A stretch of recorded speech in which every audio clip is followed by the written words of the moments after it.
Hello and welcome, Joanne. So good to see you. Thank you for joining me. Thank you very much for asking me along. It's awesome. Yeah. So this is one of our fun little author interview catch-ups designed to let people get to know who you are, one of our esteemed authors of the Six-Star Business book. So thank you very much.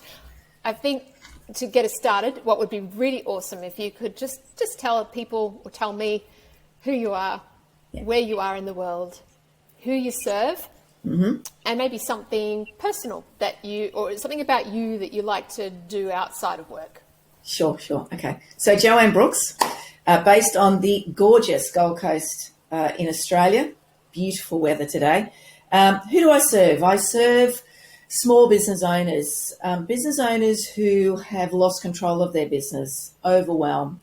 So we want to help them to take control, because that's the only way that you're going to get through the stresses of being in business, right? Is to take control of your business and to know that you understand where the business is going and what the plans are going forward. What's the legacy? Where are you heading? Why are you doing this thing? So that keeps me very busy. I'm deeply passionate about that. What I do in my spare time? That's a good question. I don't have a lot of it, because in my spare time, I develop myself and I work on my business. But if I'm going to find those little pockets of gold, walking on the beach, sitting in the sun, walking the dogs, hanging out with family is really important to me. Yeah. I can totally relate to that. Thank you. Pleasure. So how would you describe yourself in one sentence? I'm a deeply passionate and creative entrepreneur. I love it. That feels like it's a beautiful summation of who I know as Joanne Brooks. Thank you. So can you tell me, what is your chapter about? My chapter is about collaborating to profitability. So, I was delighted to be invited to be part of this book. And then I was thinking, what am I going to talk about that's a little bit different, right? A little bit thought-provoking and, unexpected. So I realised I had this story, and I've been writing my book, and I actually don't have this chapter in my book, weirdly. So it's beautiful, because it had me rethinking and looking at what I've done in the past from a different perspective. And so it's about the story of how me as a small business, I had 5 staff, I'd had some challenges before that, trademark issue, needed to restart and relaunch my business. So I'd sitting at level playing field, 0 turnover. But I had staff, I had commitments, so I had to find a way. And one of the ways that I built and grew the business was to collaborate with some of my largest competitors. So there's a lot of layers that sit below that, a lot of experience of working in the industry, knowing the complexities of the industry that we played in, which was registered training organisations. And I was a very unexpected, I like to call it little orange speedboat, because I was really agile. I had a lot of great systems, really agile. And the partners I worked with were like the Queen Mary. So grand, had great presence, had all the structure. They can't shift and change very well to the market. It was at a time that the market was shifting quickly, and they didn't have the capacity to do that.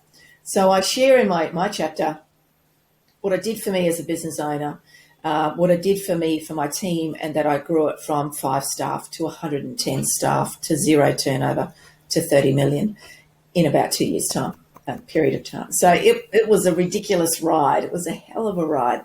But, man, there was some good learnings out of it. And the lovely thing about writing the chapter was it got me think, what was it that made it successful? What were the things that were a challenge? And what can I implement in my new business today, right? And what can I share with others? Wow. So what were the learnings that you got then from the sure. journey? Yeah. So I guess the thing that set me in really good stead was, as I've said before, I knew the industry intimately. Like, Australia is a small country. We don't have a large population. So, whilst there's many thousands of training organisations in the country, the big players, everybody knew about them. The lovely thing about our industry, I can go and find lots of great data about those businesses. So I was actually I knew where to go find the information so that I could really arm myself with all the information that I needed to know about what were their challenges. I was looking to tap into funding that they had. I clearly understood the challenges of maintaining that funding and having it keep coming and what would put them at risk to lose it. And so I found a gap to be able to approach them to say, I'm the same as you. I have this same license as you, but I don't have the funding. But I know what your challenges are. And I know that if you don't fill the funding, you could lose it. If you use too much of it, you could lose it. How about I help you fill it and maintain it efficiently? And because I was agile, I had systems APIing left, right, and clockwise and anti-clockwise that had not been done before. And that was the unexpected piece for them. So I was able to fill a gap for them and reduce their risk. So, the learnings were know your industry and who are you going to partner with and understand their pain point, not dissimilar to your customers, right? And it works the same way. And to be utterly unexpected and to let them take control of me. Like a lot of people want to join and partner with others and go, no, I'm going to do this thing for you. No, you don't have to worry about that. And they want to control it, right? Well, that creates this dis-ease in the person that you're going to be working with. So I wanted to get them comfortable and at ease of working with me. So I knew I needed to show them that I had the systems. I understood the complexities of it.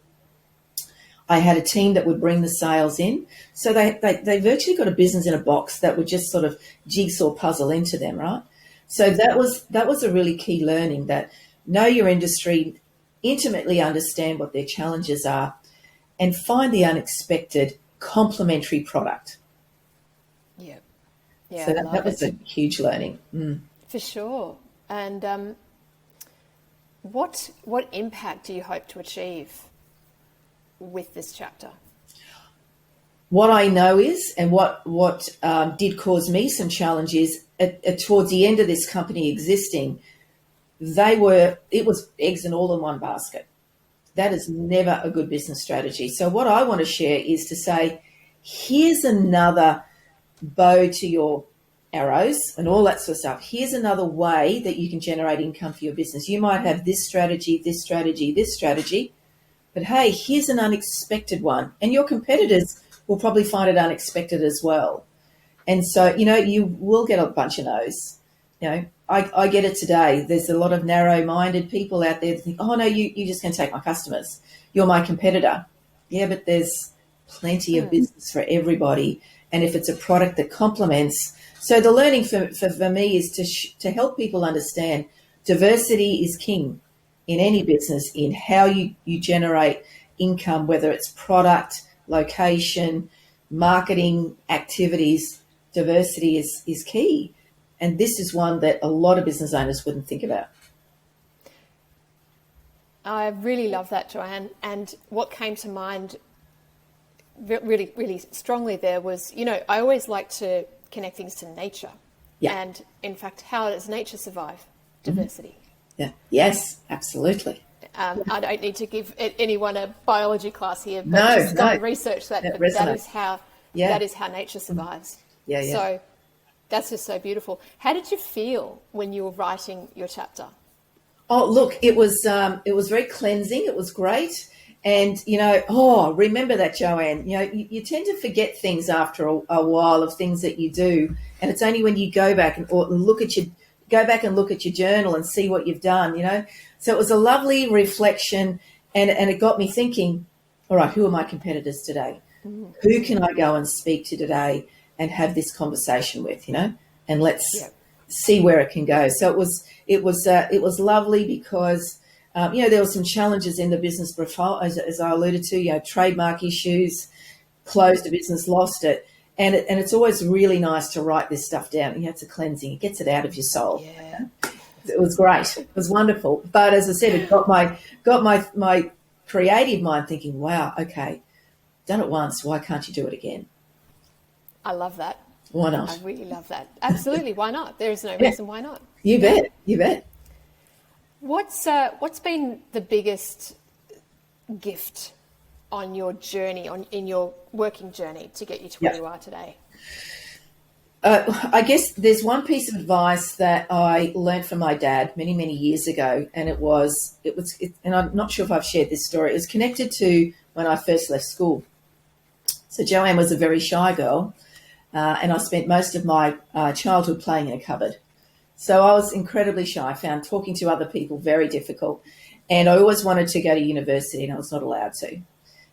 In the day, that's just the way it was. So I listened to Dad, and he said, so you need to go and get a job in the bank, and you need to go and set the exams. Did that. And he said, now you need to ring every bank manager every day in your area till you get a job.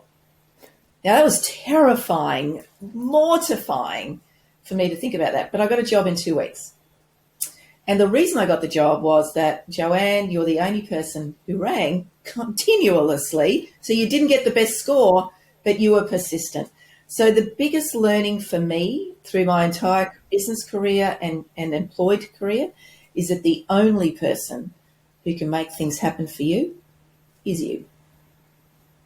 Wow. And that is something that I learned at that, I was 18, that was a good while ago, 40 years ago. I learned that, and I just naturally put it into practice. Like, I was the one who would go to the boss with a written business case. This is why you need to pay me more money, because this is what I did last year. This is what I'm going to do this year. And if you can't pay me that straight up, how about we do this over a period of 3 months and I'll get my pay rise. Thank you very much. And I did. Most often I did, because I knew that, and it wasn't about the money, it was about providing value and planning ahead what I wanted to do for that business for the next 12 months, and how was that going to look like, and what value was I going to bring my employer. So I do the same in my business today. So, what are the possibilities? Wow, that's gold. I love it. Wow, that's really struck a chord for me. I love that story. Thank you. Thank you. It was a hard lesson, I tell you. Yeah. At 18. Would have been. What does being 6-star mean to you, and why is it so important? Look, I think I know it's about being unexpected, and I've used that language a lot lately, because I know unexpected is memorable, right?